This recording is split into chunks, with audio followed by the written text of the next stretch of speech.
본 말씀은 우리 믿음의 온전한 그 모습을 드러내고 있습니다. 도대체 저와 여러분들은 뭘 믿고 있는가? 뭘 믿어야 하는가? 어떤 믿음을 붙들어야 하는가? 어떤 믿음을 죽을 때까지 지켜야 하는가? 교회가 결코 놓쳐서는 안 될 그런 본질은 무엇인가에 관한 얘기죠. 1절, 2절 말씀입니다. 시작. 형제들아, 내가 너희에게 전한 복음을 너희에게 알게 하노니 이는 너희가 받은 것이요 또 그 가운데 선 것이라. 너희가 만일 내가 전한 그 말을 굳게 지키고 헛되이 믿지 아니하였으면 그로 말미암아 구원을 받으리라. 사도 바울은 고린도 교회에 먼저 복음을 전했습니다. 알게 했다는 것이. 그는 어떤 메시지를 가지고 고린도에 왔습니다. 그리고 고린도 교회 교인들에게 그 메시지를 알게 했다고 말합니다. 그리고 너희들은, 고린도 교인들은 내가 전한 그 메시지를 받아들였다고 말합니다. 그걸 받아들였다는 거예요. 그 받아들인 메시지 위에 너희들이 서 있다고 말합니다. 근데 그 전한 메시지 위에 여러분들이 굳게 서 있지 않으면, 확실하게 서 있지 않으면, 분명하게 스탠스를 잡지 않으면, 그리고 그걸 헛되이 믿게 되면, 그러면 넘어진다는 거예요. 실족한다는 것입니다. 그렇지, 교회에 일어나는 모든 일들은 믿음에서 벗어난 데 따른 그런 부작용들이죠. 우리가 지켜야 할 것을 지키지 않으면, 붙들어야 할 것을 끝까지 붙들지 않으면 제대로 서 있을 수 없다는 것이죠. 따라서 우리가 일껏 어떤 메시지를 지켜야 되는데 그 메시지를 지키지 않으면 우리는 헛된 믿음이라고 말합니다. 오늘 중요한 바울의 표현을 보면은 어떤 전한 메시지를 받아들였다는 것과 그것을 믿는다는 것과 동일하게 표현하고 있습니다. 믿음이란 무엇입니까? 우리에게 어떤 전해진 메시지를 받아들인다는 거예요. 수용한다는 것입니다. 그렇게 그 메시지를 받아들이는 것이 곧 믿음이라고 말합니다. 여러분들이 어떤 행위가 믿음을 드러내겠죠, 궁극적으로는. 그러나 그 이전에 우리가 믿음이라고 하는 것은 우리에게 전해진 어떤 메시지를, 어떤 소식을, 어떤 것을 우리가 받아들이는 데서 비롯된다는 것입니다. 오늘 바울은 우리가 그걸 받아들이는 것이 무엇이냐? 그게 복음이라고 말하는 것이죠. 우리가 받아들인 그 소식, 이 복음이라고 말합니다. 그러니까 우리가 끝까지 붙들어야 할 게 뭐냐? 교회가 어떤 상황에 휘둘리더라도 놓쳐서는 안 될 게 뭐냐? 우리에게 어떤 고난과 환난이 오더라도 우리가 놓쳐서는 안 될 게 뭐냐? 그 한 가지가 있다면 그건 복음이라는 거예요. 복음은 그리스도께서 우리를 죄에서부터 구해주셨다는 구원 사건에 대한 소식이에요. 그분이 우리를 구하셨다. 그분이 우리를 구원해 내셨다. 하나님 단순한 복음, 이 복음을 놓치게 되면 우리는 믿음에 서 있을 수가 없게 된다는 것이죠. 뭐 그런 단순한 걸 믿고 사냐? 뭐 이런 얘기를 듣고 우리가 마음이 흔들리는 까닭은 뭡니까? 이걸 굳게 붙들지 못해서 그런 거란 말이에요. 야, 신앙이라는 게 그 단순한 일로 그게 다 어떻게 이루어지냐? 뭔가 더 있어야 합당하지 않냐? 어떤 능력이 더 더해져야 되는 거 아니냐? 그런 것들에 우리가 자꾸 휘둘리게 되고 자꾸 귀를 기울임으로써 복음이 흐려지거나 복음이 희석되거나 복음이 반신반의를 초래하게 되면 우리의 믿음은 여기 보니까 헛된 것이 되고 만다고 말합니다. 우리는 어떤 강한 믿음을 구별하는 기준을, 어떤 능력이 나타나야 된다, 어떤 행위가 뚜렷해야 한다, 뭔가 남보다 남다른 어떤 그런 의지를 보여야 된다, 이런 것에서 우리가 강한 믿음을 찾기 쉬운데, 오늘 사도 바울이 논지를 풀어가는 그 첫 출발점에서 우리가 믿음, 정확한 믿음을 보면 그 믿음은 우리에게 전해진 메시지를 받아들이는 것, 순전하게 받아들이는 것, 의심하지 않고 거부하지 않고 그 믿음으로 그걸 받아들이는 걸 말한다. 이걸 알 수 있습니다. 따라서 그렇게 받아들이는 게 곧 믿음이라는 거예요. 당신 믿음이 있습니까? 하면은 그런 메시지를 받아들였습니까? 라고 묻는 것과 마찬가지예요. 그럼 그 믿음을 당신은 받아들였습니까? 네, 제가 그 메시지를 받아들였습니다. 할 때 받아들였다라는 말은 곧 내가 그것을 믿는다는 것과 지금 바울은 동의어로 쓰고 있다는 것을 알 수 있습니다. 믿음에 대한 정확한 정의를 이해하시겠습니까? 여러분들이 어떤 들은 메시지를 받아들이는 거란 말이에요.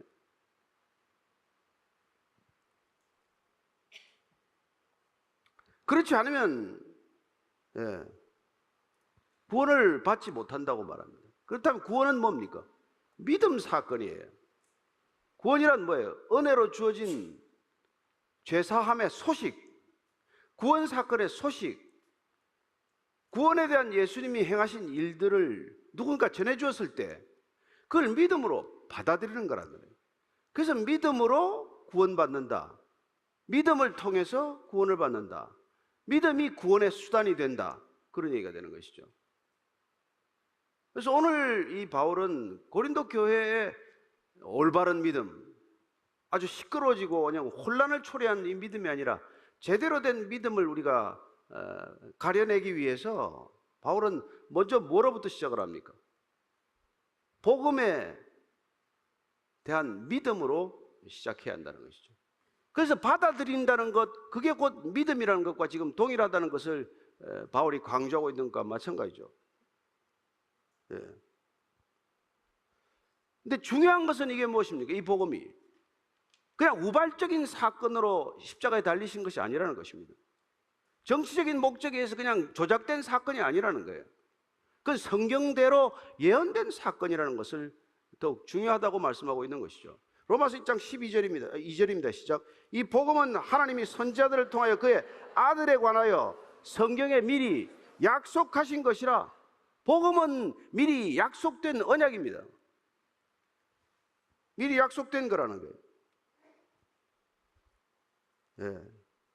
우리는 복음이 미리 약속된 것이라는 것, 성경대로 기록된 것이라는 것, 그게 중요한 것 아닙니까? 기록된 말씀 통해서 이미 예수님께서는 이 땅에 오시기로 예정되어 있었다는 것입니다. 시편 6절 5절인데요. 그러나 구약 전체를 보면 오실 예수님에 대해서 분명한 그림을 아는 사람들은 많지 않았습니다. 어떻게 보면 그 당시 구약적 사람들은 전부 죽으면 수월에 간다고 믿었어요. 수월은 물론 지옥은 아닙니다. 그러나 죽은 자들은 힘도 없고 빛도 없이 마치 그림자처럼 유령처럼 그늘진 곳에서 방황하게 된다는 그런 죽음에 대한 관념을 가지고 있었어요. 특별히 잘 아시다시피 지금 신약시대에 이를 때까지 사두개인들은 전혀 부활이나 영생 같은 것을 믿지 않았습니다. 그 사람들은. 그럼에도 불구하고 우리가 기록된 대로 성경에서는 곳곳에 그 짙은 어두운 그림자를 뚫고 생명에 대한, 영생에 대한, 메시아에 대한 그런 빛의 흔적들을 발견하게 되는 것이죠. 먼저 그와 반대되는 얘기를 한번 읽겠습니다. 시편 6편 5절입니다. 시작. 사망 중에서는 주를 기억하는 일이 없사오니 수월에서 주께 감사할 자가 누구오리까? 누가 죽고 감사할 사람이 누가 있냐는 것이죠. 이게 일반적인 사실 구약시대의 죽음에 대한 생각이고 사후 세계에 대한 생각이었습니다. 다 수월에 갈 텐데 거기 가서 하나님께 감사할 자가 누가 있냐? 그러나 우리는 욥기를 통해서 알다시피 그런 이 구약시대에도 영원한 생명에 대한 소망을 가진 자들이 있었고, 그리고 메시아에 대한 놀라운 그림을 갖고 있던 사람들이 있었다는 것을 알 수 있죠. 욥기 19장 25절입니다. 25절 26절입니다. 시작. 내가 알기에는 나의 대속자가 살아계시니 마침내 그가 땅 위에 서실 것이라. 내 가족이 벗김을 당한 뒤에도 내가 육체 밖에서 하나님을 보리라. 어쩌면 욥은 놀랍게도 그 고난 가운데서도 죽음이 눈앞에 어른거리는 상황 가운데서 그런 대속자를 바라보는 그런 메시아를 그려보는 놀라운 믿음을 가졌다는 것을 알 수 있습니다.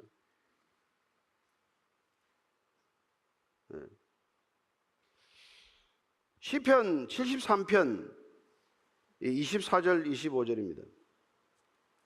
같이 읽습니다. 시작.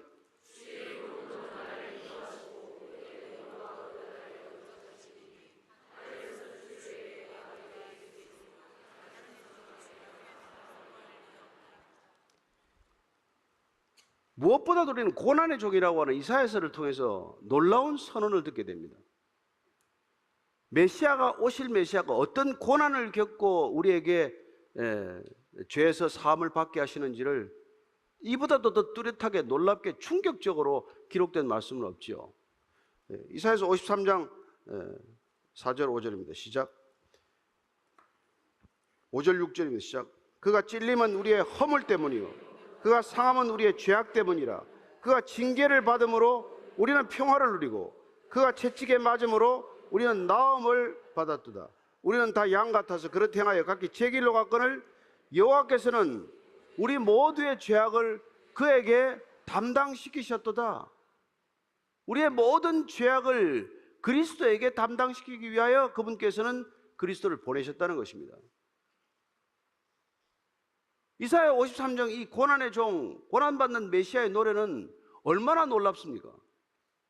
예수님이 왜 오신다는 것을 분명히 예언된 대로, 성경에 기록된 대로 그분께서는 오실 것이라는 것을 말씀해 주셨고, 그리고 지금 바울의 이 기록대로 그분은 예언대로, 기록대로, 성경에 이미 말씀하신 대로 오셔서 그 사실을 그대로 행하셨다는 것입니다.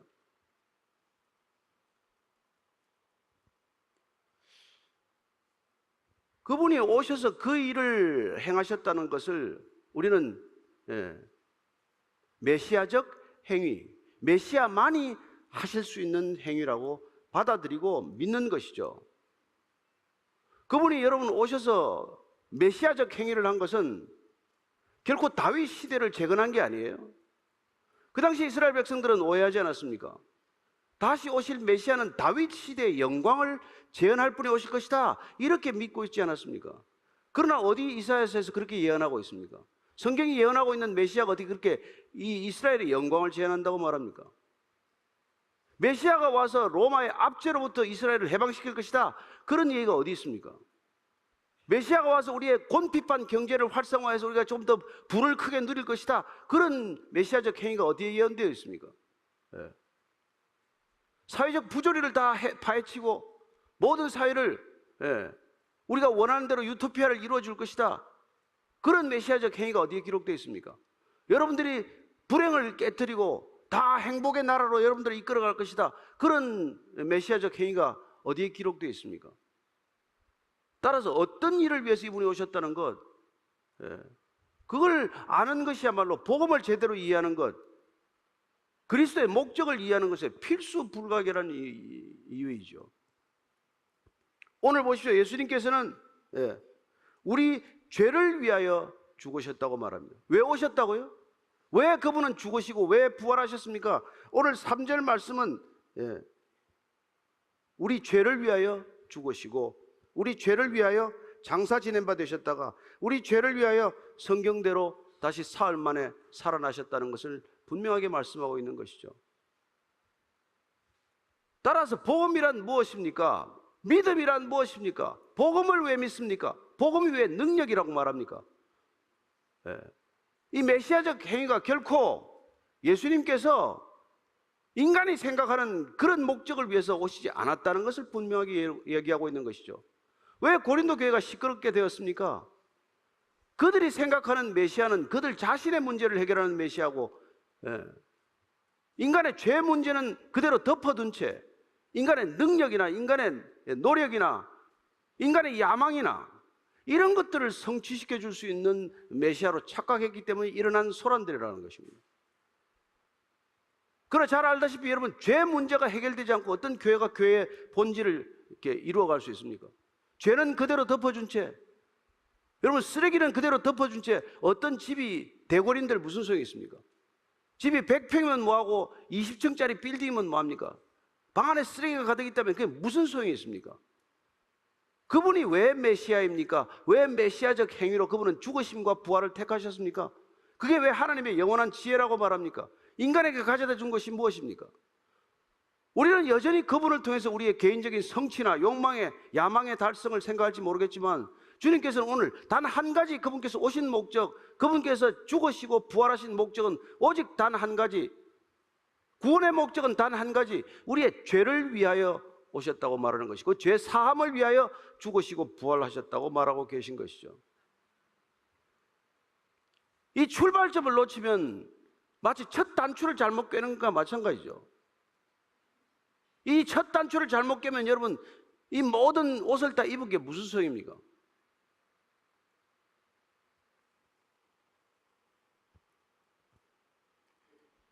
그분께서는 반드시 우리의 죄를 위하여 죽으시고 부활하셨다는 것, 그게 복음의 본질이라는 것입니다.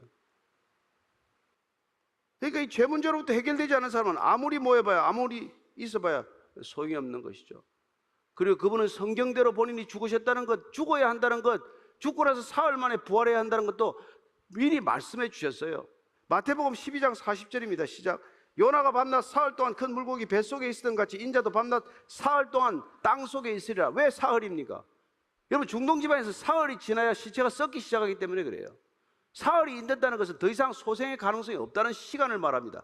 인간의 절망이 끝난 것, 온전한 죽음이 확인되는 시간이 사흘이기 때문에 사흘 뒤에 부활한다고 말하는 것이죠. 그렇습니다. 부활은 온전히 죽어야 부활하는 것입니다. 그러나 초대교회 많은 이단들이 그분께서 죽은 것은 환상이다, 환영이다. 왜? 그분은 그 사람들은, 이단들은 예수님의 충분한 인성, 온전한 인성과 신성을 받아들이지 않았기 때문에 그런 것이죠. 어떻게 하나님이 죽을 수 있냐?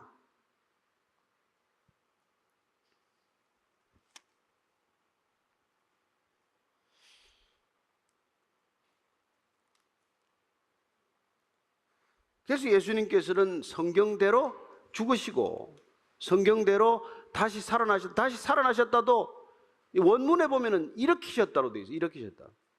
수동태로 되어 있어요. 일으키다는 것은 주어가 하나님입니다. 하나님께서 그를 일으켰다는 거예요. 그걸 우리는 그냥 다시 살아나셨다라고 해석하고 번역하고 있지만 하나님께서 그리스도를 일으키셨다. 그래서 그걸 신적 수동태라고 말합니다.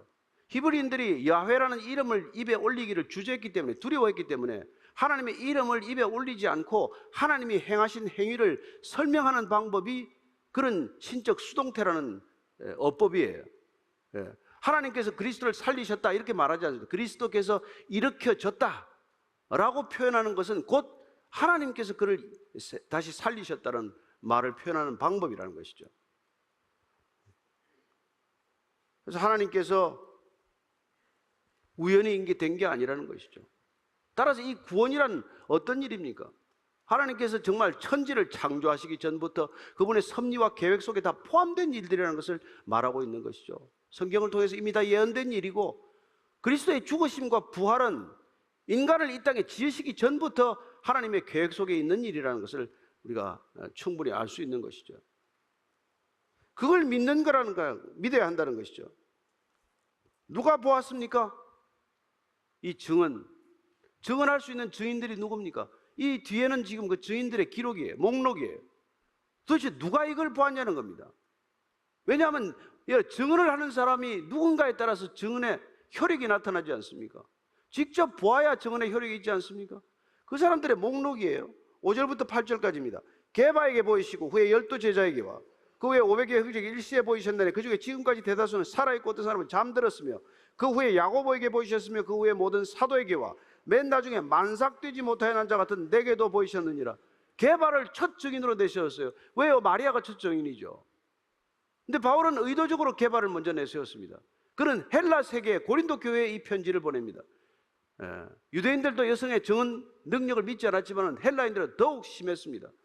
굳이 여성 증인을 먼저 내세워서 시비를 일삼을 거 없는 것이죠. 어쨌건 게바는 더욱더 상징적인 인물입니다. 그는 예수님을 부인했던 사람입니다. 아주 강렬하게 저주하며 부인했던 그 게바에게 먼저 나타났다고 지금 기록하고 있는 것이죠. 그게 예수님의 신성이요 그리스도의 사랑이라고 말하고 있는 것이죠. 그게 복음의 능력이라고 말하고 있는 것이죠. 자기를 부인하고 저주했던 그 제자에게 먼저 찾아가셨다. 여러분, 그게 복음 자체의 성격을 바로 설명해 주는 얘기 아닙니까? 누가 우리를 욕하는 사람한테 찾아갑니까? 조금만 뒷얘기해도 안 찾아가지 않습니까? 비난하는 사람을 누가 용서합니까? 그러나 예수께서는 저주하고 돌아섰던 제자에게 먼저 찾아가셨다, 그 얘기를 기록하고 있는 것이죠. 그 다음에 12제자, 왜 12입니까? 가룟 유다는 이미 빠졌는데. 그러나 그 당시 이미 12제자는 초대 제자를 통칭하는 일종의 고유명사와도 같은 그런 명사가 되고 만 것이죠. 12제자, 12제자, 12이라는 온전수 아닙니까? 완전수. 이스라엘 전체 백성을 대신하여 부른 12제자는 12지파를 상징하는 것이고, 이스라엘 전체 백성을 부르신 거랑 마찬가지죠. 12제자에게 다 보이셨다는 것입니다. 그 다음에 500여의 형제는 우리가 성경에 찾을 수가 없어요. 500명이 일시에 예수님을 보았다는 기록은 어디에도 찾을 수가 없습니다. 그러나 바울이 이걸 헛되게 적었겠어요? 그래서 성경학자들은 이게 아마 500여 명이 일시에 나타났던 것은 갈릴리라고 추측을 합니다. 그러나 어디도 확인할 수는 없죠. 그러나 바울은 그 500여 명들에게 일시에 나타났던 예수님을 보았고, 그 중에서 보았던 증인들 중 대다수는 살아있기 때문에 여러분들이 확인할 수 있다라고 기록하고 있습니다. 바울의 기록을 우리가 지금까지 하나도 거침없이, 거짓 없이 믿을 수만 있다면 이 기록도 거짓된 내용이 아니라는 것을 믿을 수 있겠죠. 그렇게 한꺼번에 나타났던 적이 있다는 것입니다. 어떤 사람들은 잠들었지만 그 후에 야고보에게 보였다. 야고보는 예수님의 동생을 말합니다. 예수님의 동생도 베드로처럼 강력하게 예수님을 부인했던 사람입니다. 그는 형인, 이복 형인 예수를 믿지 않았습니다. 아니, 야고보도 예수님을 욕했던 사람입니다. 정신 빠진 사람이라고 비난했던 사람이에요. 그러나 부활하신 예수님을 보았기 때문에 그는 초대교회 지도자로 초대되었고, 야고보서를 기록한 제자가 된 것이죠. 그도 또한 사도로 기록된 것입니다. 그 후에 모든 사도에게 맨 나중에 만삭되지 못하는 자 같은 내게도 보였니라. 사도 바울 자기는 맨 끝에 기록되고 있습니다. 그러나 역시 그 자신도 사도라는 것을 기록하고 있는 것이죠. 그는 자기 자신에 대한 비난이 있다는 것을 잘 알았던 사람입니다. 그의 사도직에 대해서 반신반의하고 문제를 삼았던 사람들이 적지 않다는 것을 잘 알고 있었던 사람입니다. 그래, 만삭나지 못하여 난 자 같은 부족한 사람이지만, 덜 떨어진 사람 같지만 분명히 자기는 예수님의 보내심을 받은 사람이라고 기록하고 있고 확신하고 있는 사람을 알 수 있죠. 그리고 그 자신은 자기 자신이 어떤 사도인지를 이렇게 기록합니다. 9절 말씀입니다. 시작. 나는 사도 중에 가장 작은 자라. 나는 하나님의 교회를 박해하였으므로 사도라 칭함받기를 감당하지 못할 자 아니라. 나는 사도 중에 가장 작은 자다. 그는 교회를 박해했던 자라 사람이에요. 그리스도인들을 잡아서 감옥에 가두었던 사람입니다. 스데반을 돌로 쳐 죽이는데 현장에 있었던 사람입니다. 다마스커스까지 달려갔던 사람입니다. 그는 교회를 지극히 박해했던 자이기 때문에 그는 사도라고 칭함을 받는 건 불가능하다는 것을 잘 알고 있습니다. 그러나 그런 나를 예수님께서 은혜로 부르셨다는 거예요. 그런 나를 예수님께서 사명을 주셨다는 것입니다. 그 나 같은 사람이 구원받고 사도로 쓰임을 받을 수 있다면, 누가 구원받지 못할 사람이 있으면 누가 하나님께서 쓰시지 못할 사람이 있느냐는 것을 얘기하고 있는 것이죠. 저는 여러분들이 돌이키기만 하면, 예수님께 드리기만 하면 예수님께서는 기쁘게 오병이의 기적을 베푸시듯 쓰실 줄로 믿으시기 바랍니다. 그분의 사랑이요, 그분의 능력이요, 그분의 은혜의 특징이라는 것이죠. 10절 11절입니다. 시작.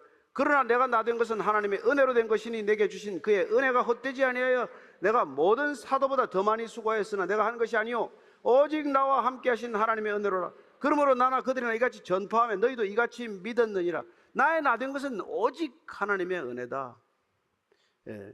그렇게 얘기하고 나서 나는 모든 사도보다 더 많이 수고하였다. 교만과 자랑의 얘기가 아닙니다. 이 얘기를 여러분이 곰곰 묵상해 보면 아마 이런 뜻일 것입니다. 그냥 일반 사도들이 복음을 전하는 것보다 사도 바울이 복음을 전하는 것은 훨씬 어려운 일입니다. 저 사람 뭐야? 저 사람 교회를 잔멸한 사람 아니야? 교회를 박해하던 사람인데 지금 도대체 갑자기 왜 저러는 거야? 따라서 그는 다른 모든 사도보다도 더 많이 애쓰고 수고하지 않으면 복음이 전해지지 않았다는 것을 알았던 사람이죠. 남보다 더 많이 수고하지 않으면 복음을 전할 수 없다는 것을 본인 스스로 깨달은 사람이죠. 그래서 남보다 더 수고했다는 것을 자랑하는 것이 아니라 동일한 복음을 전하기 위해서 남보다 더 많은 수고가 필요했다는 것을 얘기하는 거나 마찬가지라는 것입니다.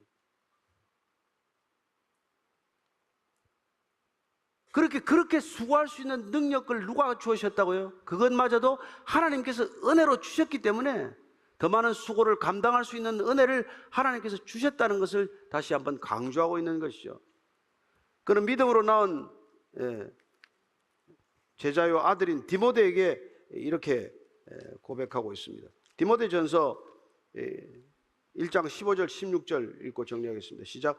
미쁘다 모든 사람이 받을 만한 이 말이여 그리스도 예수께서 죄인을 구원하시려고 세상에 임하셨다 해도다 죄인 중에 내가 괴순이라 그러나 내가 긍휼을 입은 까닭은 예수 그리스도께서 내게 먼저 일체 오래 참으심을 보이사 후에 주를 믿어 영생 얻는 자들에게 본이 되게 하려 하심이라. 지금 제자 디모데에게 고백하고 있는 거예요. 나는 죄인 중에 괴수다. 맞다. 그러나 주님께서 나를 오래오래 참으셨고 나를 부르셔서 이렇게 주님께서 영생 얻는 자들에게 누구도 영생을 얻을 수 있다. 돌이키기만 하면 영생을 얻을 수 있다는 것을 샘플이 되게 하셨다. 본이 되게 하셨다. 그러니 예수님께서 이렇게 말씀하고 계신 것이나 마찬가지 아니냐. 보라. 저 바울을 보라. 구원받지 못할 자가 어디 있느냐. 저 바울을 보라. 바울처럼 회심하는 자들을 쓰지 못할 자가 어디 있느냐. 이렇게 말씀하시는 거나 마찬가지 아니냐. 그런 뜻을 우리가 읽을 수 있는 것이죠. 저는 여러분들이 오늘 이 바울의 복음에 대한 이 절규를 들으면서 그 복음의 능력에 사로잡힌 자가 되기를 축원합니다.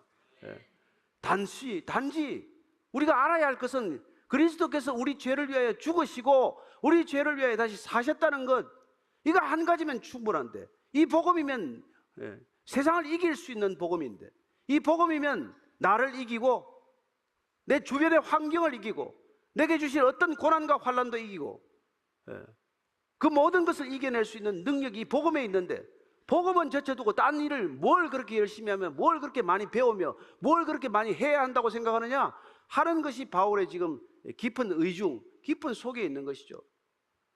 따라서 그는 이 복음의 능력에 목숨을 걸었던 사람입니다. 이는 복음에 그 자신 전부를 던졌던 사람이에요. 복음이면 충분하다는 것을 알았고 복음이면 세상을 이길 수 있다는 것을 깨달았기 때문에, 또한 그 사실을 믿었기 때문에 그는 죽을 때까지 전력 질주하는 마지막까지 면류관을 위해 달려갔던 사도가 된 것이죠.